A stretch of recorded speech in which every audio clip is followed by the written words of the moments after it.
Hello, everyone, and welcome to this AnaBios webinar presentation. Good morning to you on the West Coast, good afternoon on the East Coast, and good early evening to those of you in Europe, and good evening to those of you in Asia or those joining in on demand. We are really excited to present this webinar today. This was a presentation that Najah had planned to provide at the SOT conference, but as everyone knows, with the global COVID-19 pandemic, that conference and many others have been canceled. So we have decided to have more webinars. I'd like to thank Director of Marketing, Gary Watkins, for setting this up and driving this series that we started in last October. And we hope that you enjoy the presentation today. I'd also just like to take a moment to thank my colleagues, scientific team working at AnaBios. We are fully operational, and the dedicated team just continues to provide outstanding CRO services for partners, many of whom are not able to do research of their own these days. So before we get started, I'll just remind everyone that we will do question and answer at the end, so stay tuned. And I'm just going to take a few moments to provide an introduction to AnaBios. Many of you on the line know us, which is great, but I find that even people that we've been collaborating with for many years will learn something about AnaBios that they didn't know. So I just want to take a few moments before Najah's presentation to do that. So please resist the temptation to look at emails, take a coffee or tea, and enjoy this introduction. So one thing that you may not know about AnaBios is that we have launched a lung platform, which is quite important for COVID-19 research these days. And so we're presenting a webinar on April 28th called Bridging the Gap Between Cellular Assays and Animals Human Using Precision Cut Lung Slices. And this will be presented by Drs. Krishnan and Brain from Harvard University. So if you haven't seen information about that, please check it out and register or forward that information to your colleagues. And by the way, if you have any follow-up questions, feel free to send me an email. My name is Chris Mathis. I'm Chief Commercial Officer at AnaBios, and I'd be happy to provide a copy of this presentation, Najah's, or answer any questions you might have about our company. So I think everyone would agree that for preclinical research, human models are needed to predict drug effects and influence discovery paradigms and chemical design. And AnaBios is a recognized leader in human translational science, and we have been for the past decade. How do we do that? Well, the AnaBios team has established a very vast network across the US only of hospitals and transplant centers that recover human organs from ethically consented donors. And those organs include heart, lungs, sensory ganglia, like human dorsal root ganglia, liver, and spinal cord. We have trained staff on site. We place the organs in proprietary solutions and rush them back to our laboratory in San Diego. Now, obviously, transplantation is the first priority, but for some medical or logistical reasons, some organs are not able to be transplanted, so they can go to research. Then with the heart, for example, we have proprietary solutions for reperfusion, and then we can use either the cells as cardiomyocytes or tissue for tissue-based studies. And what makes us unique as a human tissue CRO is that we do physiology experiments with these cells or tissue samples, and that proves the high quality of the organs and the tissues that we are recovering. The network is quite vast. We obtain approximately 2 to 4 human hearts per week and 2 to 3 sets of DRGs per week. And this allows us to support medicinal chemistry and safety programs around the world. So, ex vivo studies are quite important to improve translational research. A great example of that in the past decade has been Vertex and the development of Kalydeco and other groundbreaking cystic fibrosis medicines. They relied heavily upon human primary bronchial epithelial cells. instead of animal models to develop safe and efficacious drugs. So we work closely with regulators and National Institutes of Health and Sciences, and also scientific leaders from pharmaceutical companies around the world. As far as regulatory agencies, the FDA, the EMA, the PMDA, and so forth, we have collaborations with the NIH, the ICH Working Group, and the NIHS.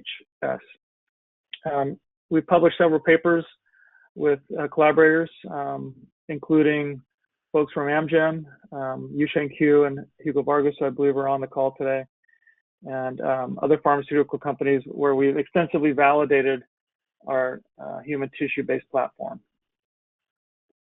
And these publications can be accessed at our website, or if you have any questions about them, you can send me an email and I'd be happy to forward you a PDF.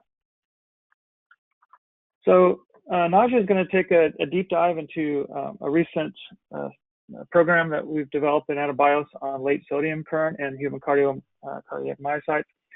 I just want to spend a few moments making sure everyone understands the type of assays we provide with our cardiac platform. So we have cell-based assays, which are ideal for optimization of drugs.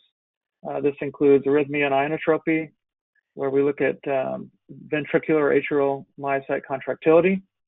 We measure intracellular calcium dynamics, ion channel block, action potentials, where we do current clamp experiments, and we have a cardiac fibrosis platform. We also have tissue-based assays, which are ideal for nomination of drugs. And these include action potential measurements in ventricular trabeculae, inotropy measurements, chronotropy, and vasoconstriction. This is with normal hearts. As you can see over here, as I mentioned, we receive 2 to 4 human hearts per week. And over the past decade, we have studied over 1,400 human hearts. We also work with diseased hearts. So this would be useful for AFib research or heart failure research. And so we have some cell-based assays with this type of heart cells and tissue-based assays for diseased hearts. So before I introduce Najah, I just want to spend a few moments talking about our human DRG platform. This is something that those of you in the safety area may not know about, and there's a lot of pain research going on these days. And so this is quite important to determine efficacy for potential pain medicines. And we're working with many companies around the world to develop very much needed non-opioid pain treatments. So what we do is we isolate the sensory ganglia. We develop cultures that are combined neuronal and glial cultures, and then we can do current clamp or calcium imaging experiments. And this is quite important because one of the issues with pain research has been that there are many different types of pain. This is a slide that our CEO, Dr. Andre Getty, presented at the recent Biophysical Society conference. And it just shows that there are many different types of pain. And if you go after the wrong indication in clinical trials, you may end up with a failure just because you picked the wrong indication. And we've noticed that with several drugs that have failed in the past 10 years or so. So working with AnaBios and collaborating with us and our extensive experience, we can help you find the right therapeutic indication and pick the right model for testing that. So this just shows an example of current clamp recordings. We have very well validated this the human DRG platform with pharmacological responses and so forth. This was a paper that we published with Rob Giroux's team back in 2014. So this is a very well-established experimental paradigm. And we also do calcium imaging experiments where we can look at a field of cells and parse out different responses and ion channel combinations, receptor combinations based on the response to capsaicin, AITC, and cold, for example. So we also have models for pain states, and this is an example where we can push the cells into an inflammatory state or a state that mimics chemotherapy-induced neuropathy. And in special cases, for example, with strategic partners, we can access human DRGs from pain donors, which is quite valuable for pain research. And this is just an example with our pain program internally, where we have just tested the cardiac safety using isolated cardiomyocytes and tissues to show that our compound was safe and had no cardiac risk. So I can provide more details about this and actually Dr. Getty's presentation from biophysics upon request. And for those of you that collaborate with pain research, please make sure they know about our platform.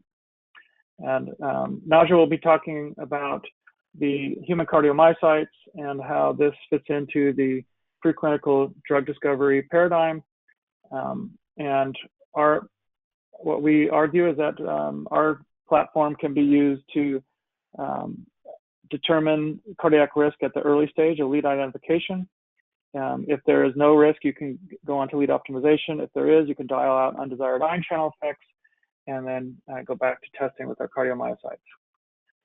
Recently, the ion channel, the ICH working group has identified human primary cardiomyocytes as an important tool for pro-arrhythmia assessment. So finally, just in conclusion of this introduction, using adult human DRGs in cardiac models permits rigorous and integrated drug discovery at the preclinical stages, facilitates the identification of molecules with the most desirable pharmacological profile for targeted pain treatments. It differentiates safe from cardiotoxic drugs and identifies novel drugs for cardiac treatment and can enable mechanistic assessment. So it's my pleasure now to introduce my colleague, Dr. Najah Abi-Gerges, who's the Vice President of Research and Development at AnaBios. And we will change the screen here. Najah received his PhD in cardiac physiology from Paris University in France. Prior to joining AnaBios, Najah was involved in drug discovery programs at AstraZeneca. He's with over 15, having made many substantial contributions to drug approvals, research areas across several areas of cardiac physiology and pharmacology, resulting in over 40 published peer-reviewed articles, and novel paradigms to advance cardiovascular translational science. And when Najah joined AnaBios about 5 years ago, he was a very important part of getting the cardiomyocyte platform established. And stay tuned in the next week or so, you'll see Najah's paper and Najah and colleagues' paper coming out in Nature Scientific Reports on inotropy. So without any further ado, I'd like to introduce Najah. So take it away, Najah, it's all yours. Okay, Chris, thank you for the introduction. Today's webinar basically is about late sodium current in the human heart. Late sodium current inhibitors have been shown to treat arrhythmia and also to provide protection against abnormal ventricular repolarization. However, little is very known about late sodium current in the human heart. So the main objective of our investigation was to study the true profile of late sodium current in the human heart. As you know, heart function relies on excitation-contraction coupling in adult human cardiomyocytes. So the excitation-contraction coupling is based on 4 elements. The first one is function of ion channel, generation of action potential, calcium release and handling, and finally contraction and relaxation of myocyte. One of the main cardiac ionic current in the EC coupling is the sodium current. What do we know about the sodium current and its relationship to the action potential? We know that the sodium current is divided into the peak sodium current and the late sodium current. When it comes to the peak current, we know that the peak current underlies the phase 0 of the action potential, and it contributes to excitability and conduction. Also, we know that decay in peak sodium current contributes to the inscription of phase 1 on the action potential. When it comes to late sodium current, we know that this current, along with the calcium current, maintains the phase 2 of the action potential and also contributes to the action potential duration. We know very well the consequences of loss of function of peak sodium current in the human heart. This loss of function contributes to electrical instability and contractile dysfunction. So when you have a loss of function that is acquired or congenital loss, this will lead to a decrease in peak sodium current. This decrease in peak sodium current leads to a decrease in the upstroke of the action potential, and this decrease in the upstroke slows conduction, and this slow in conduction form a substrate for reentry. It's important to mention that this electrical instability can happen in a normal healthy heart. However, when a heart is going through arrhythmia, this loss of function of peak sodium current is in reality provide an antiarrhythmic effect and helps to stop arrhythmia in the heart. On the second hand, the loss of function of peak sodium current leads to a decrease in sodium loading. This decrease in sodium loading, of course, will lead to a decrease in intracellular sodium, and consequently, we will get a decrease in intracellular calcium via the sodium-calcium exchanger. This decrease in intracellular calcium leads to a decrease in systolic function.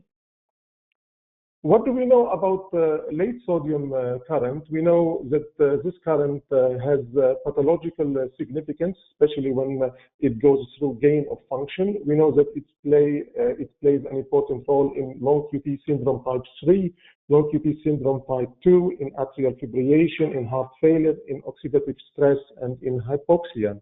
And on the right-hand side of this slide, I'm showing some clinical data from a recent study that was conducted in patients with long QT syndrome type 2. And you can see in this study, when mexiletine was used as a late sodium inhibitor, you can see that this compound reversed the QT prolongation risk in most of the patients. Also, we know that many aspects of the human late sodium current are still poorly understood, despite the very critical importance of this current. We know that the current was very well investigated in preclinical species like in rabbit cardiomyocyte or guinea pig heart, pig heart, dog heart. But again, very few studies were conducted to understand the true profile of a human of late sodium current in human hearts and in human cardiomyocyte. Again, multiple mechanisms of arrhythmogenesis were proposed based on preclinical studies that are responsible or via which the late sodium current will induce arrhythmogenesis. These mechanisms are abnormal automaticity, early after depolarization, delayed after depolarization, increase in dispersion of ventricular repolarization, and finally abnormal calcium handling.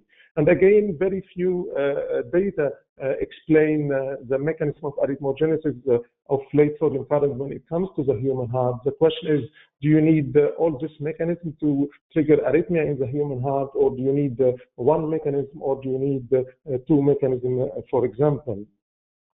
Also, this is another slide showing some clinical data to demonstrate that late sodium current inhibition offers protection against abnormal ventricular repolarization. On the left-hand side of this slide, you can see a clinical study that was conducted with ranolazine, and you can see that dosing ranolazine did not cause abnormal ventricular repolarization in this study due to the fact that in addition to blocking the hERG channel, ranolazine is a late sodium inhibitor. So basically, the late sodium inhibition here provided a protection against the hERG blockade. A second study where, as you can see, two other late sodium current inhibitors, mexiletine and lidocaine, were tested, and you can see that these two inhibitors provide protection against the dophytalite-induced abnormal ventricular repolarization. Basically, using this clinical data and, of course, additional preclinical and clinical data, the late sodium current has been proposed as one of the main CIPA cardiac ionic current to be assessed with novel drugs.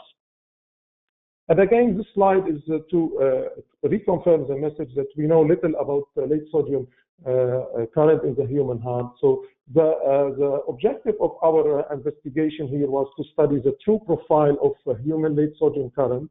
We wanted to determine the effect of late sodium current on adult human primary cardiomyocyte EC coupling. And specifically, we wanted to define the role of this current in action potential morphology, in calcium dynamics, contractility, arrhythmogenesis, and antiarrhythmic treatment. And again, Chris presented this slide, but I would like to reconfirm the message that AnaBios recovers on a weekly basis high-quality human organs, including the human heart. And also, we have established a new isolation method that provide high yield of other human primary cardiomyocyte. This means that these myocytes are available on a daily basis in our lab, and they are being used to conduct functional study and to run drug testing. An important message here, as you can see in this representative image of this myocyte, is that they exhibit rod-shaped morphology. They show clear process striation, and most importantly, these myocytes, they don't contract spontaneously. In contrast, the human iPS-derived cardiomyocyte, not only they beat spontaneously, but also they are associated with many morphological and functional shortcomings. On this slide, I would like to give you a brief introduction on the method we used in our investigation. When it comes to recording system, we use voltage clamp to record the late sodium current.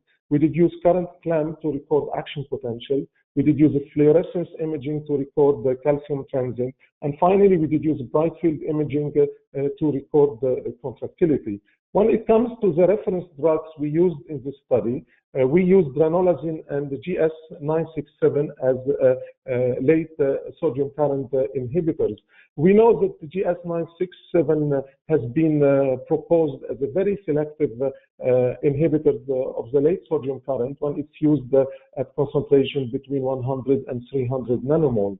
When it comes to ranolazine, we did use ranolazine in this study at two different concentrations.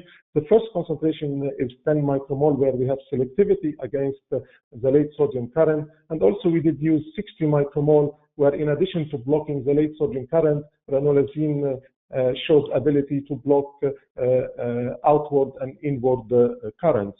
When it comes to enhance the late sodium current and to mimic long QT syndrome type 3, we did use ATX2. And when it comes to mimic long QT syndrome type 2, we did use the E4031 as a selective inhibitor of the ITR hERG channel. Basically, this is the first slide where we start showing data. As you can see on the slide, we are showing the voltage clamp data. As you can see in figure A, we show the voltage protocols that we did use to record the late sodium current, and we did assess late sodium current during the downward voltage ramp. As you can see in figure B and C, using this protocol, we were able to record the late sodium current. And if you look at its current voltage relationship, you can see that this current is activated at around minus 40 millivolt, and it does reach a maximum at minus 10 millivolt. When we did test ranolazine at 6 micromole, you can see that ranolazine decreased the amplitude of late sodium current. And as a positive control in this experiment, we did use ATX2 to enhance the current. As you can see, ATX2 application increased the current and also shifted its IV relationship. What we can conclude from this experiment is that human primary cardiomyocyte express functional late sodium current, and these cells allow to differentiate enhancers from inhibitors of this sodium current in non-enhanced state of the experiment. Also, we conducted a second type of experiment where first we increased the current with ATX, and then as you can see, we have a consistent and reproducible data. We see again the increase of the current induced by ATX2, and also we see again the left shift in the IV curve of this current. When we applied ranolazine at 60 micromole in the continuous presence of ATX, you can see that ranolazine was able to block the ATX effect on the late sodium current. Next, we wanted to answer the question, does basal endogenous late sodium current contribute to the action potential duration? And here on this slide, I'm showing you the experimental design we executed to answer this question. As you can see on this slide, if you look at the representative action potential traces, or if you look at the average data, application of GS967 at 100 nanomole or ranolazine at 10 micromole shortened the action potential, increased the action potential duration at different levels of repolarization, and also it did strengthen the stability of the repolarization by decreasing dispersion of repolarization, quantified here as short-term variability STV. Again, we did use in this experiment ATX as a positive control, and you can see ATX prolonged the action potential, increased action potential duration, and more importantly, it did increase short-term variability. So the take-home message from this data, that basal endogenous late sodium current is a significant contributor to the human cardiomyocyte action potential duration. Next, we wanted to answer the question, does late sodium current inhibition restore action potential duration and repolarization stability in ATX2 pretreated cardiomyocyte? And again, very briefly, I'm showing you here the experimental design we executed to answer this question.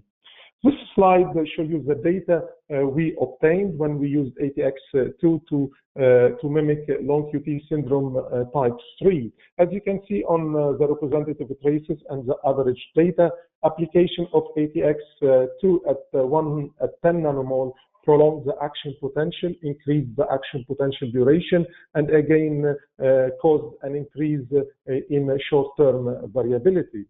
As you can see from on the slide, application of GS967 reversed or restored the action potential duration, decreased the action potential duration, and again, most importantly, it did restore the repolarization stability by decreasing STV in the continuous presence of ATX.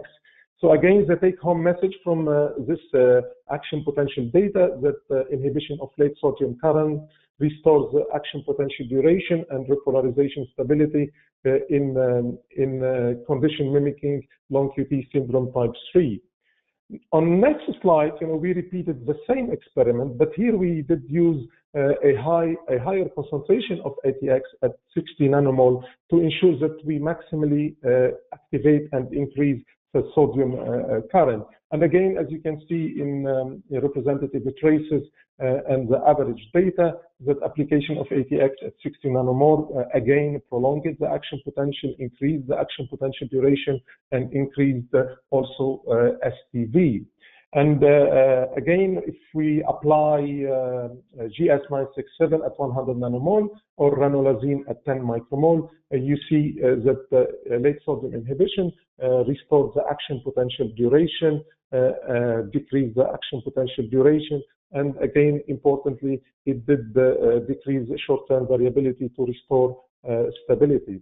Again, the take-home message from this data that late sodium current inhibition restore action potential duration and repolarization stability in ATX2 pretreated cardiomyocyte.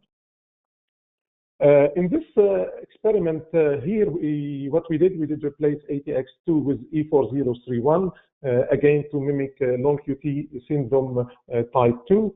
Again, looking at the data, you can see that E4031 used at 1 micromole prolonged the action potential duration, prolonged the action potential and increased action potential duration. And again, we made the same observation that this treatment with E4031 increased short-term variability. Again, when GS967 at 300 nanomole, when it was applied in the continuous presence of E4031, it did restore the action potential duration, and also it did restore the repolarization stability by decreasing short-term variability. Many of you at this stage of the webinar are wondering if we have seen early after depolarization induction in our action potential experiment. And the answer to this question is yes, as you can see on this slide. When ATX2 was tested at 10 nanomole or at 60 nanomole, or when E4031 at 1 micromole, this has led, to cause early after depolarization events. And again, inhibition of late sodium current with the GS967 prevented the induction of early depolarization. An important observation we made that only these three early after depolarization events that were observed in 3 different cells, they were the only 3 events that we saw in a total of 18 cells we used to conduct the action potential study.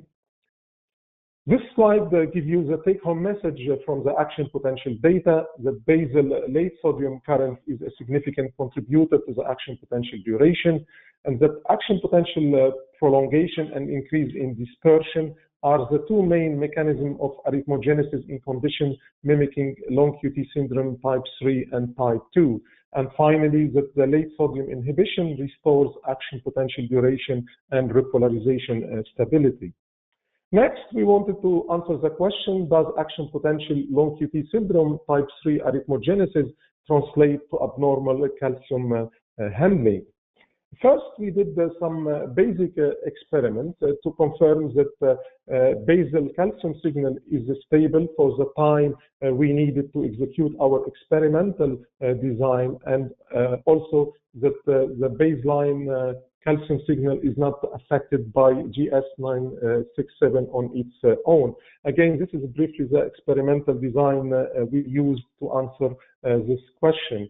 As you can see on in this slide, looking at the representative calcium transient and also at the mean data, that the vehicle had no effect on calcium handling, as well as GS967 when it was tested at 300 nanomole. This data gives us confidence to go ahead and try to answer the next question, that does late sodium current inhibition restore normal calcium handling in long QT syndrome type 3 condition?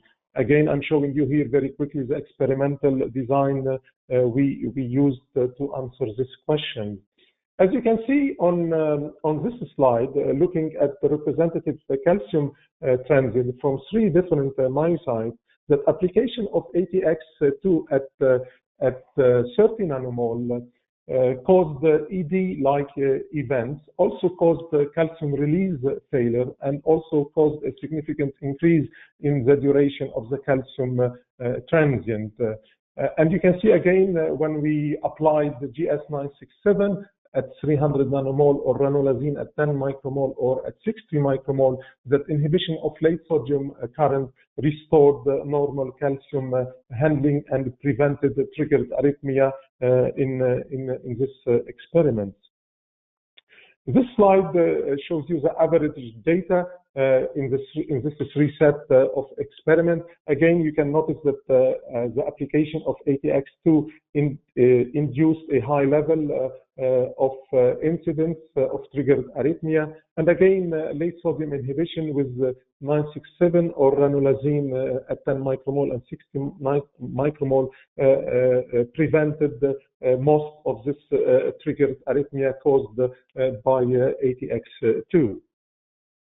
Again, quickly, the take-home message from the calcium data that abnormal calcium handling is the main mechanism of arrhythmogenesis in a condition mimicking long QT syndrome type 3. And again, inhibition of late sodium current restores normal calcium handling and prevents triggered arrhythmia.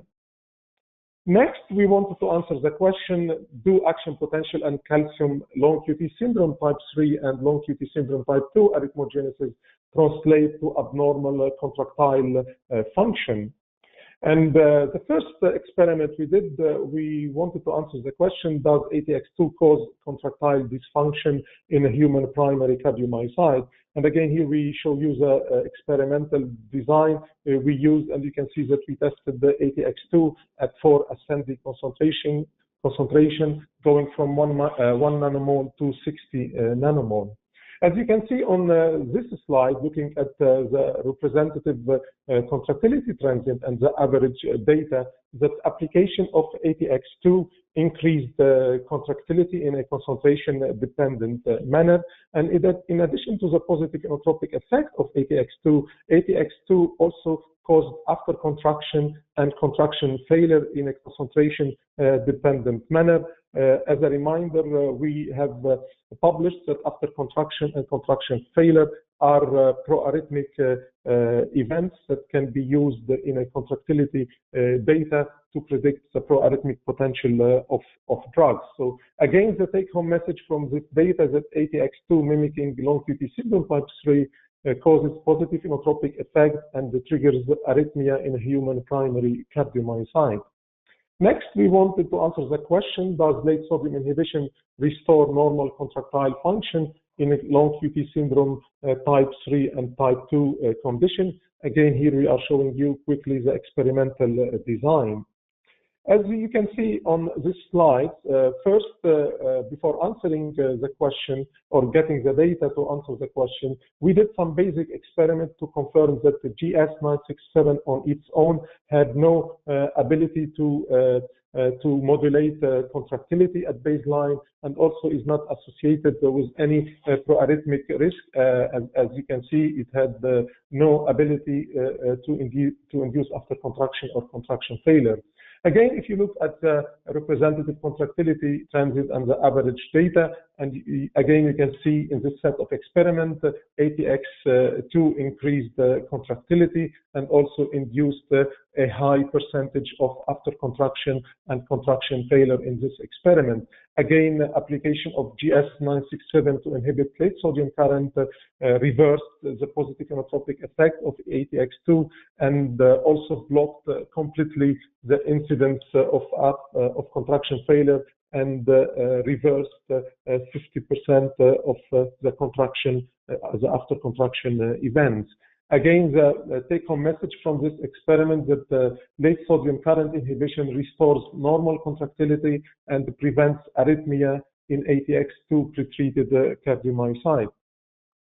Next, basically, we executed the same experiment, but we did replace GS967 with ranolazine. As you can see here again, the data show that ATX2 increase contractility and again induce after contraction and contraction failure events.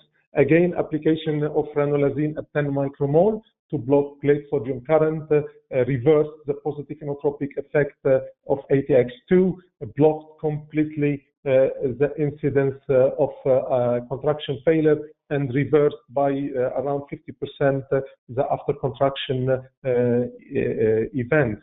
When ranolazine was used at 60 micromole, you can see at this concentration, ranolazine decreased contractility and also blocked completely the incidence of after contraction. Again, the take-home message from this experiment that ranolazine restores normal contractility and prevents arrhythmia in ATX2 pretreated cardiomyocyte.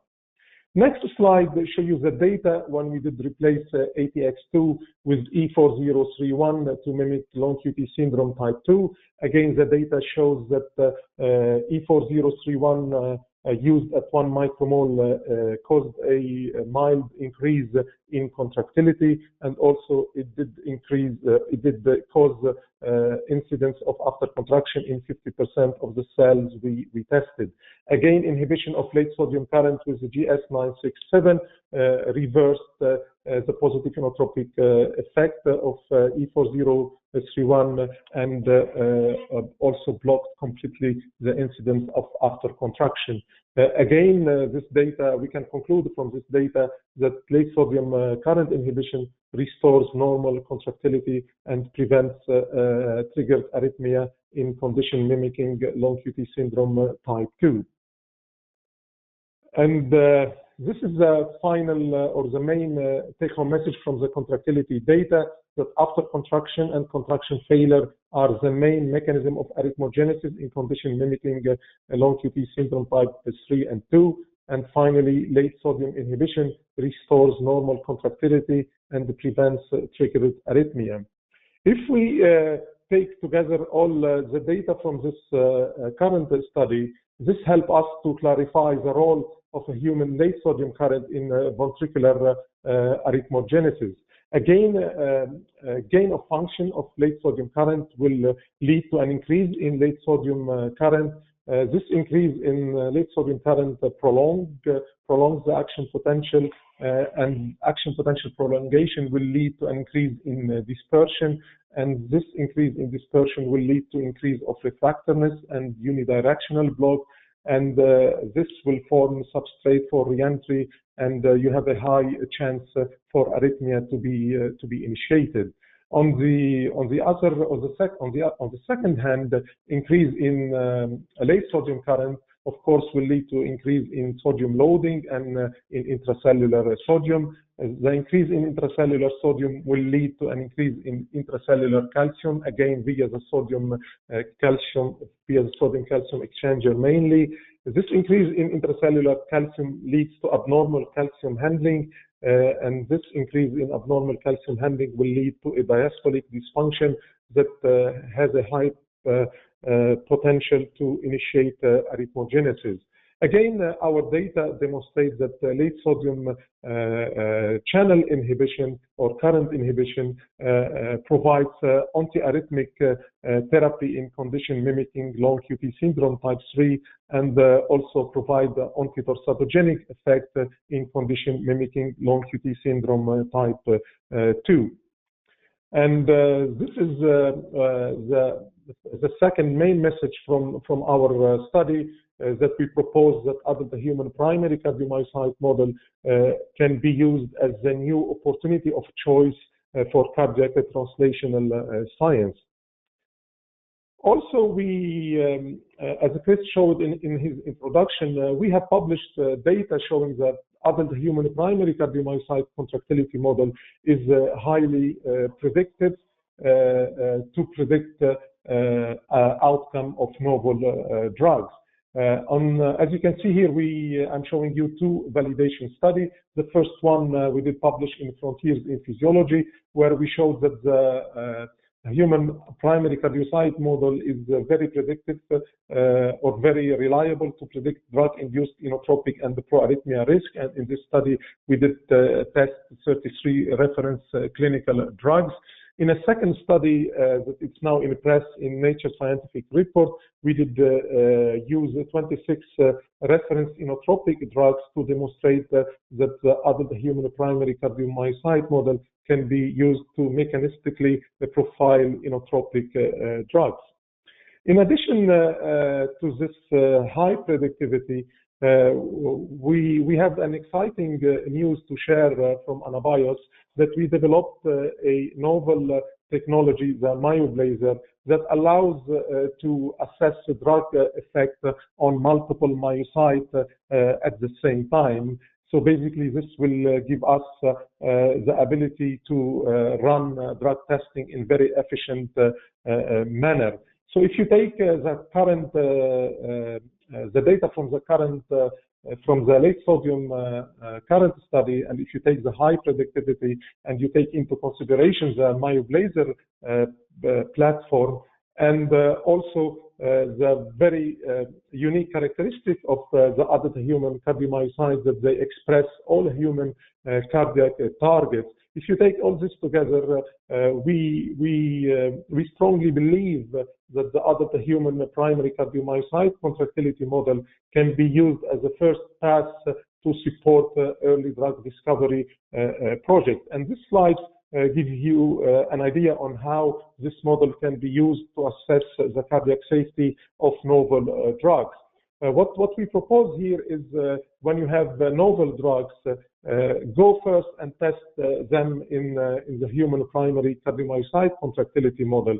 If the data indicates that the drug has no potential to be associated with the risk, take or progress your compound to next R&D stage. And this basically will provide drug discovery projects the ability to progress their compounds into preclinical development and hopefully to clinical trials in a very efficient way.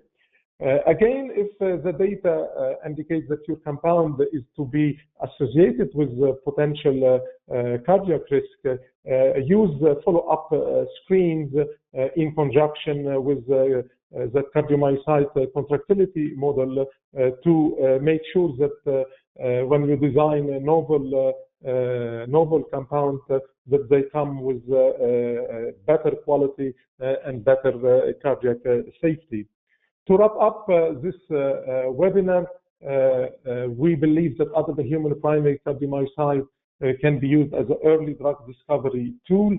They permit rigorous and integrated human cardiac drug discovery at the preclinical stages.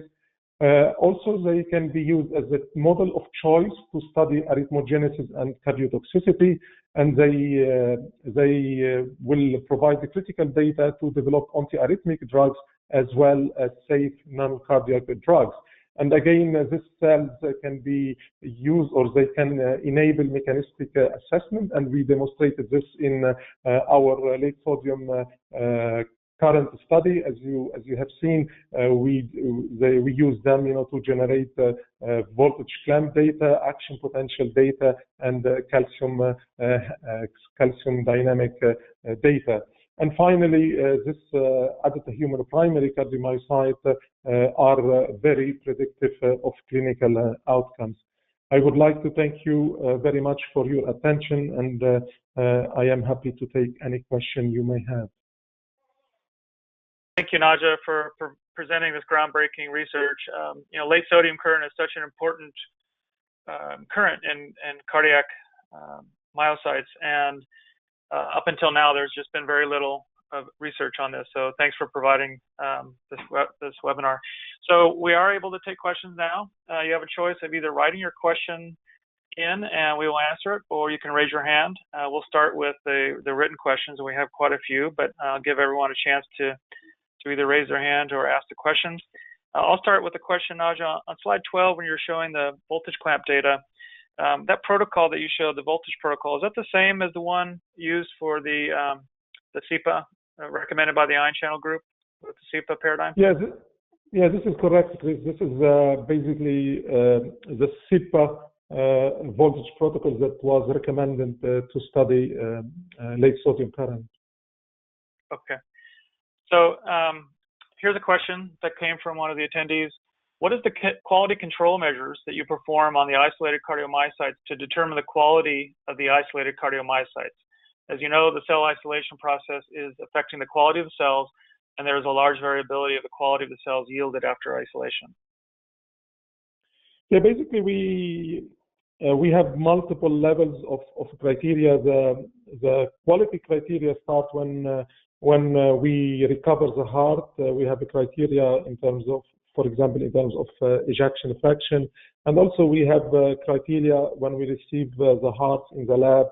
And also we have a third level of criteria when we isolate the cells or when we dissect tissue to accept them to conduct experiment and to run drug testing. And using these three layers of criteria, help to minimize and reduce donor-to-donor variability. And as we have published in our tissue papers, in our cardiomyocyte papers, that we have low donor-to-donor variability. It's around 7 to 8%. And again, to do, for example, the cardiomyocyte experiment after isolation, we look, as I showed in one of the slides, that the cells has to have rod-shaped morphology. They should have a cross-striation, and of course, they should not they should not contract spontaneously. If you see spontaneous contraction, this is an indication that the cells are injured and they are spontaneously releasing calcium from stores. After looking at this criteria, when we start conducting the experiment, as shown on this slide, we record as showing on the contractility design slide. There is no need for me to go through the slides again. But anyway, we record the baseline contractility, for example, for 120 seconds to make sure that the cells respond well to the 1 Hz spacing frequency, that they have a minimum of sarcomere shortening, and of course, they don't show any pro-arrhythmic events. And at this moment of time, we decide that the cells are good enough to go and used in experiments. Okay, thank you. A couple of people asked, what's the dye that's used for the calcium measurements? I think it's the dye is it's a Cal 520. Okay. Some more questions are coming in. How long are the isolated cardiomyocytes viable? Sorry, Chris, I didn't hear well. Sorry, how long are the cardiomyocytes viable? Yeah, the myocyte, after we isolate them using our isolation protocol, we developed a preservation protocol that allows to keep the cells up to 7 and 10 days. So basically, we preserve them in a media and at 4 degrees. And then basically when you need them to conduct experiment, you remove them from the cold environment, you allow them to recover to room temp, and then you can straight away take them and use them to conduct experiment at the physiological temperature. Okay, and we have a question, a live question from Baoshi Gao at Amgen. I'm gonna unmute. Baoshi, go ahead. Oh, sorry, I already sent it to you. Okay, I'll read it. It's okay. Do you want to ask it, Baoshi, while you're there? Oh, yeah. So any comparison between the human and the dog in terms of for this late sodium current? I wonder, do you have any? Yeah, yeah, we did not conduct ourselves studies, to compare late sodium current in dog and versus a human cardiomyocyte. But based on publication, for example, there is a difference. For example, when it comes to the basal endogenous late sodium current, the current in preclinical animal species is really very, very small. Where, for example, in the human primary myocyte, you can see that the size of the current is much bigger, and it's big enough to the point that allows you to assess the potential of drugs to inhibit late sodium current in the absence of enhanced state. Oh, okay. Thank you.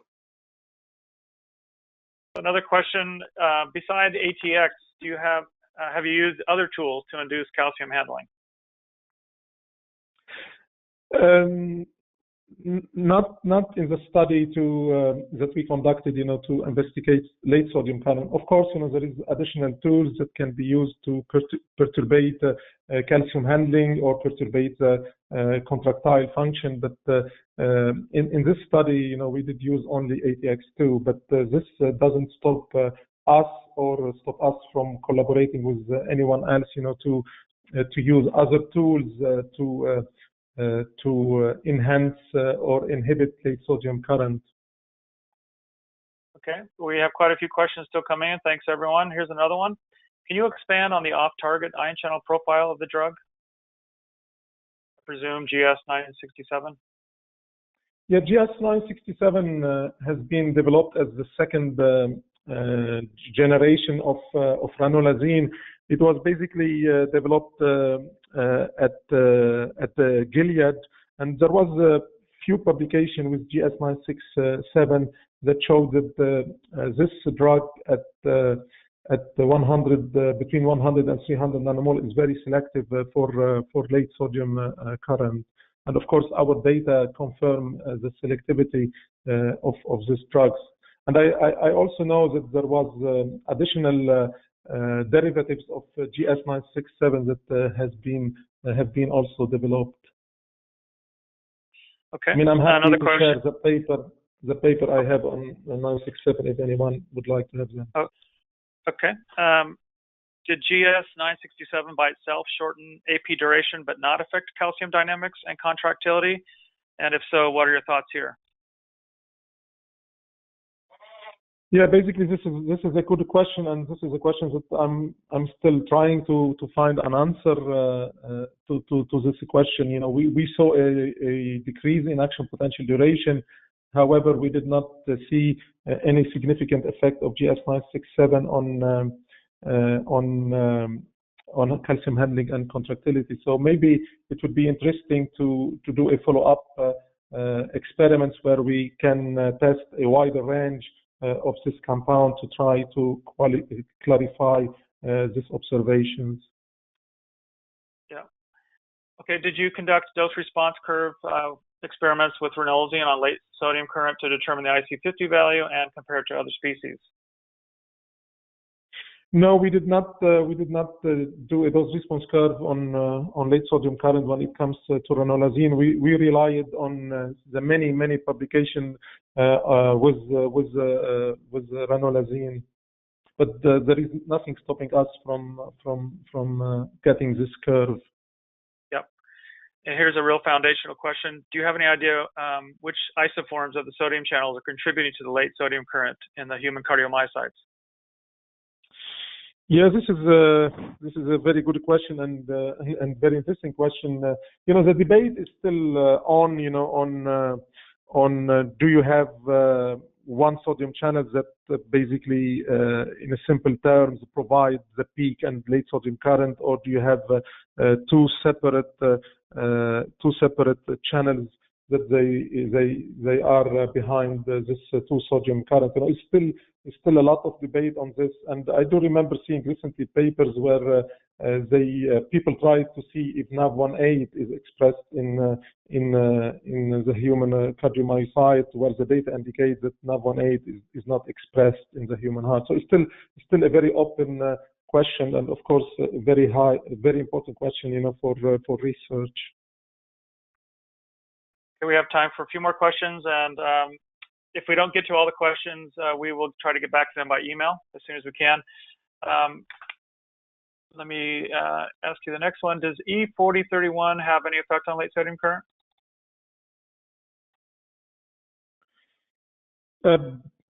E4031 has been proposed, and again there is many publications to support this claim that it's very selective to block the HERC channel and the IKR current.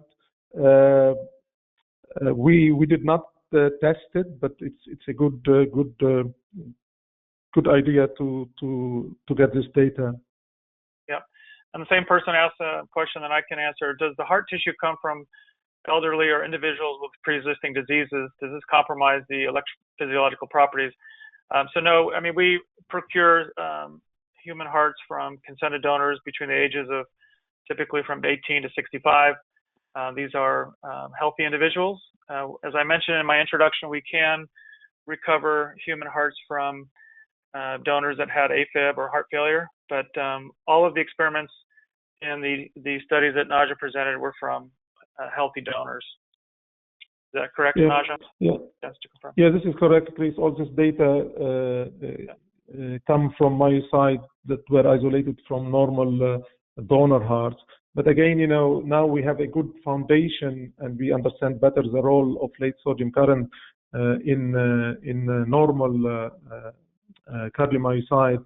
Now that this foundation basically will help us to do the next step, which is go and of course characterize the profile of this late sodium current in cardiac diseases like, for example, atrial fibrillation and heart failure, and try to understand how this current or the inhibition or the modulation of this current can help find treatments for heart failure and AFib. And for the patch clamp data, was it recorded using whole cell patch or perforated patch?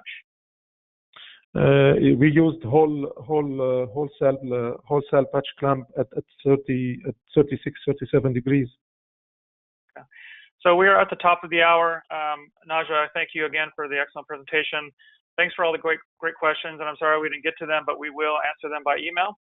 And please join us on April 28th for another webinar. Thank you all for attending, and we hope that you have a great day or evening. Okay, thank you, everybody. Bye-bye.